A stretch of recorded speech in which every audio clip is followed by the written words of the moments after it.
The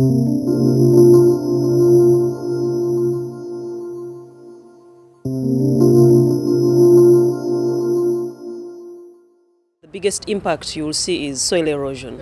Retreat of glaciers, and the retreat of glaciers implies water shortages. Insects and diseases are moving into the higher altitude areas. And so what the farmers are then doing are having to go higher and higher up the mountains.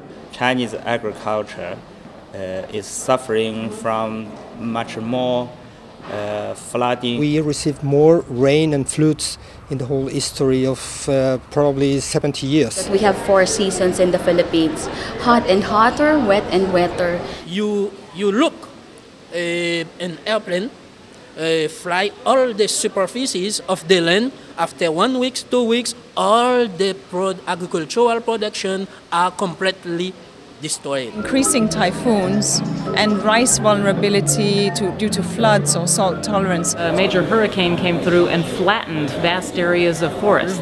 We had corn that was hard. It was very difficult to make maturity because it was a cool, wet, backward year. For most farmers in the world, it will require substantial adaptation to deal with changes in precipitation. We will have to change and not be depending on the rains, because the rains have become unpredictable. Creative financing and how you can use climate financing to drive intensification. I need long-term risk programs that will allow me to maintain my stability in the marketplace. Well, farmers are going to have to change the way they practice agriculture. And what kind of changes they need to do depend upon where they're located. And unfortunately, we don't have any specific guidance today to individual farmers in individual countries. Break down the silos and have more integration at policy level and at implementation level among different sectors. You need to have databases that look across mitigation adaptation. Agriculture is the single and most aggressive driver of deforestation. So we have to look at how do we reduce that pressure from agriculture. Development of financial incentives to train our farmers and to put in place policies that are environmentally sustainable but also economically sustainable. We need that work program to become the starting point for the rest of the future and to illustrate to the folks that don't understand agriculture that we have concrete actions to bring. If there is no agriculture in the policy framework, it is not a deal for Africa.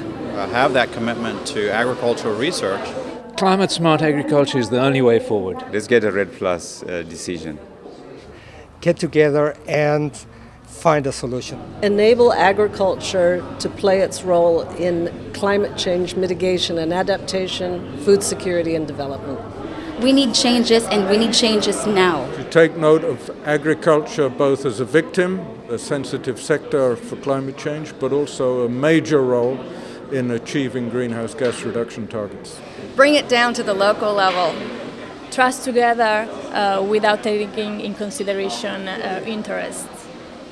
I hope to receive some information, the good news for all the farmers around the world. I think we can do it, and it's time to act. Do it now. Hurry up. Okay, thanks. All right. Negotiators, the world's agriculture is 17% of the problem.